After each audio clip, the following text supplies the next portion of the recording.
Praise the Lord. இன்றைக்கு daily dose of divine சேனல்ல நாம் மார்க்கு எழுதின சுவிசேஷம் 1ஆம் அதிகாரம் மற்றும் சங்கீதம் 29ஆம் அதிகாரமும் வாசிக்க கேட்போம். கர்த்தாவே, உம்முடைய வேதத்திலுள்ள அதிசயங்களை பார்க்கும்படிக்கு எங்கள் இருதயத்தின் கண்களை திறந்தருளும் சுவாமி. ஆமேன். மார்க்கு எழுதின சுவிசேஷம் 1ஆம் அதிகாரம். தேவனுடைய குமாரனாகிய இயேசு கிறிஸ்துவினுடைய சுவிசேஷத்தின் ஆரம்பம். இதோ, நான் என் தூதனை உமக்கு முன்பாக அனுப்புகிறேன். அவன் உமக்கு முன்னே போய் உமக்கு வழியை ஆயத்தம் பண்ணுவான் என்றும், கர்த்தருக்கு வழியை ஆயத்தப்படுத்துங்கள், அவருக்கு பாதைகளை செவ்வை பண்ணுங்கள் என்று வனாந்தரத்திலே கூப்பிடுகிறவனுடைய சத்தம் உண்டாகும் என்றும் தீர்க்கதரிசன ஆகமங்களில் எழுதியிருக்கிற பிரகாரமாய் யோவான் வனாந்தரத்தில் ஞானஸ்நானம் கொடுத்து பாவ மன்னிப்புக்கென்று மனந்திரும்புதலுக்கு ஏற்ற ஞானஸ்நானத்தை குறித்து பிரசங்கம் பண்ணி கொண்டிருந்தான். அப்பொழுது யூதேயா தேசத்தார் அனைவரும் எருசலேம் நகரத்தார் யாவரும் அவனிடத்திற்கு போய் தங்கள் பாவங்களை அறிக்கையிட்டு யோர்தான் நதியில் அவனால் ஞானஸ்நானம் பெற்றார்கள். யோவான் ஒட்டக மயிர் உடையை தரித்து தன் அறையில் வார்க்கச்சையை கட்டி கொண்டவனாயும் வெட்டுக்கிளியையும் காட்டுத்தேனையும் புசிக்கிறவனாயும் இருந்தான். அவன், என்னிலும் வல்லவர் ஒருவர் எனக்கு பின் வருகிறார், அவருடைய பாதரட்சைகளின் வாரை குனிந்து அவிழ்க்கிறதற்கும் நான் பாத்திரன் அல்ல. நான் ஜலத்தினால் உங்களுக்கு ஞானஸ்நானம் கொடுத்தேன், அவரோ பரிசுத்த ஆவியினால் உங்களுக்கு ஞானஸ்நானம் கொடுப்பார் என்று பிரசங்கித்தான். அந்த நாட்களில் இயேசு கலிலேயாவில் உள்ள நாசரேத்தூரிலிருந்து வந்து யோர்தான் நதியில் யோவானால் ஞானஸ்நானம் பெற்றார். அவர் ஜலத்திலிருந்து கரை ஏறினவுடனே வானம் திறக்கப்பட்டதையும் ஆவியானவர் புறாவை போல் தம்மேல் இறங்குகிறதையும் கண்டார். அன்றியும், நீர் என்னுடைய நேசகுமாரன், உம்மில் பிரியமாயிருக்கிறேன் என்று வானத்திலிருந்து ஒரு சத்தம் உண்டாயிற்று. உடனே ஆவியானவர் அவரை வனாந்திரத்திற்கு போகும்படி ஏவினார். அவர் வனாந்திரத்திலே 40 நாள் இருந்து சாத்தானால் சோதிக்கப்பட்டு அங்கே காட்டு மிருகங்களின் நடுவிலே சஞ்சரித்துக் கொண்டிருந்தார். தேவதூதர்கள் அவருக்கு ஊழியம் செய்தார்கள். யோவான் காவலில் வைக்கப்பட்ட பின்பு இயேசு கலிலேயாவிலே வந்து தேவனுடைய ராஜ்யத்தின் சுவிசேஷத்தை பிரசங்கித்து, காலம் நிறைவேறிற்று, தேவனுடைய ராஜ்யம் சமீபமாயிற்று, மனம் திரும்பி சுவிசேஷத்தை விசுவாசியுங்கள் என்றார். அவர் கலிலேயா கடலோரமாய் நடந்து போகையில் மீன் பிடிக்கிறவர்களாயிருந்த சீமோனும் அவன் சகோதரன் அந்திரேயாவும் கடலில் வலை போட்டு கொண்டிருக்கிற போது அவர்களை கண்டார். இயேசு அவர்களை நோக்கி, என் பின்னே வாருங்கள், உங்களை மனுஷரை பிடிக்கிறவர்களாக்குவேன் என்றார். உடனே அவர்கள் தங்கள் வலைகளை விட்டு அவருக்கு பின் சென்றார்கள். அவர் அவ்விடம் விட்டு சற்று அப்புறம் போன போது செபதேயுவின் குமாரன் யாக்கோபும் அவன் சகோதரன் யோவானும் படவிலே வலைகளை பழுது பார்த்து கொண்டிருக்கிறதை கண்டு உடனே அவர்களையும் அழைத்தார். அப்பொழுது அவர்கள் தங்கள் தகப்பனாகிய செபதேயுவை கூலியாட்களோடு படவிலே விட்டு அவருக்கு பின் சென்றார்கள். பின்பு கப்பர்நகூமுக்கு போனார்கள். உடனே அவர் ஓய்வு நாளில் ஜெப ஆலயத்திலே பிரவேசித்து போதகம் பண்ணினார். அவர் வேத பாரகரை போல போதியாமல் அதிகாரமுடையவராய் அவர்களுக்கு போதித்தபடியினால் அவருடைய போதகத்தை குறித்து ஜனங்கள் ஆச்சரியப்பட்டார்கள். அவர்களுடைய ஜெப ஆலயத்திலே அசுத்த ஆவியுள்ள ஒரு மனுஷன் இருந்தான். அவன், ஐயோ, நசரேனாகிய இயேசுவே, எங்களுக்கும் உமக்கும் என்ன? எங்களை கெடுக்கவா வந்தீர்? உம்மை இன்னார் என்று அறிவேன், நீர் தேவனுடைய பரிசுத்தர் என்று சத்தமிட்டான். அதற்கு இயேசு, நீ பேசாமல் இவனை விட்டு புறப்பட்டு போ என்று அதை அதட்டினார். உடனே அந்த அசுத்த ஆவி அவனை அலைக்கழித்து மிகுந்த சத்தமிட்டு அவனை விட்டு போய்விட்டது. எல்லாரும் ஆச்சரியப்பட்டு, இது என்ன? இந்த புதிய உபதேசம் எப்படிப்பட்டது? இவர் அதிகாரத்தோடே அசுத்த ஆவிகளுக்கும் கட்டளையிடுகிறார், அவைகள் இவருக்கு கீழ்ப்படுகிறதே என்று தங்களுக்குள்ளே ஒருவரோடொருவர் சொல்லிக் கொண்டார்கள்.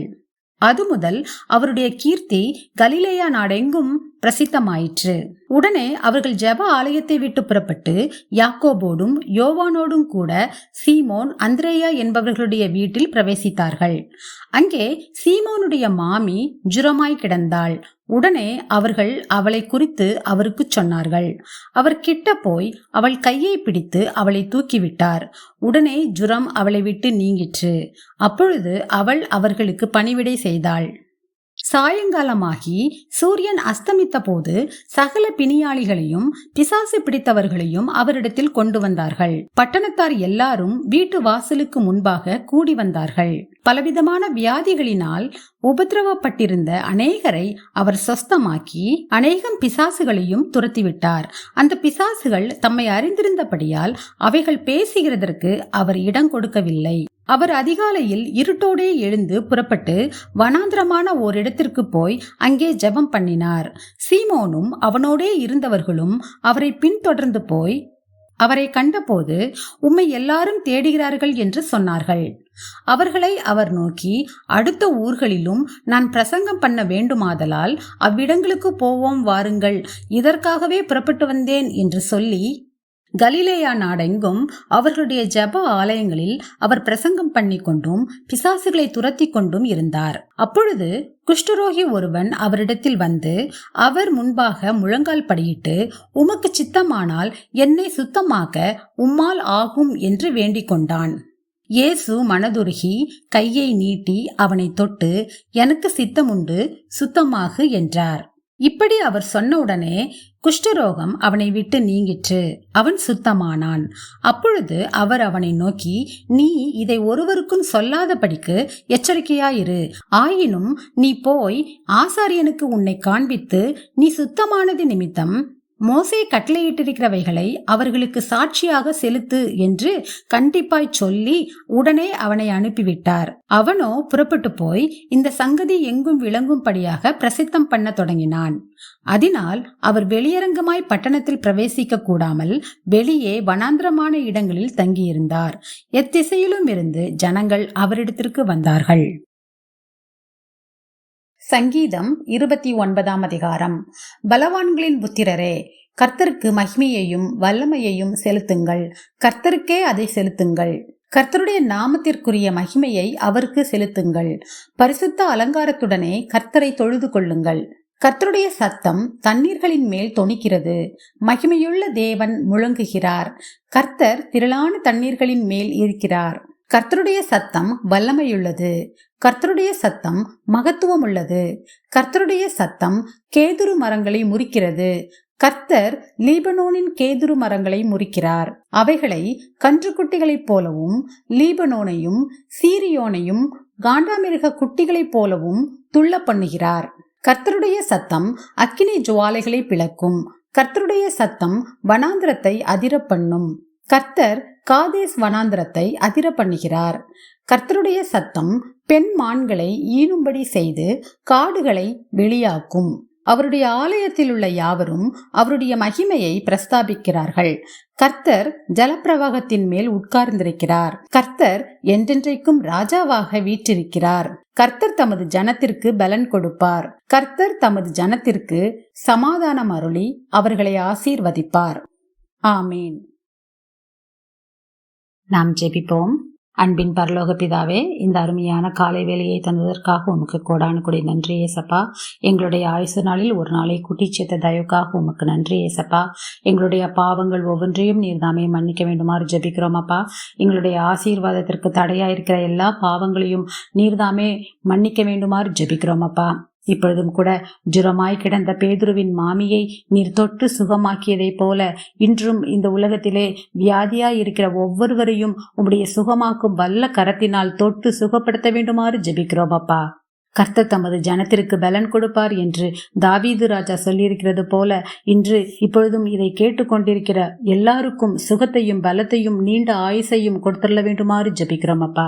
இந்த நாளை உம்முடைய கரத்திலே ஒப்புக் கொடுக்கிறோம். இந்த நாள் முழுவதும் கர்த்தாவே நீர்தாமே எங்களை பாதுகாத்துக் கொள்ள வேண்டுமாறு ஜெபிக்கிறோம். எந்த வேலையை செய்தாலும் கர்த்தாவே உம்மை கொண்டு தொடங்கி உம்மை கொண்டு முடிக்க நீர் கிருபை கொடுத்தருளும். போக்கிலும் மரத்திலும் எங்களோடு கூடவே இருந்து எங்களை பாதுகாத்துக் கொள்ளும், வழி நடத்தும், ஆசீர்வதியும். இயேசு கிறிஸ்துவின் மூலமாக ஜெபம் கேளும் எங்கள் ஜீவனுள்ள நல்ல பிதாவே.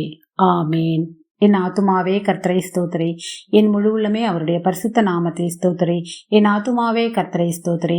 கர்த்தர் செய்த சகல உபகாரங்களையும் மறவாதே. ஆமேன். ஆமேன். நாம் அடுத்த நாள் வேத வாசிப்பில் சந்திப்போம். God bless you.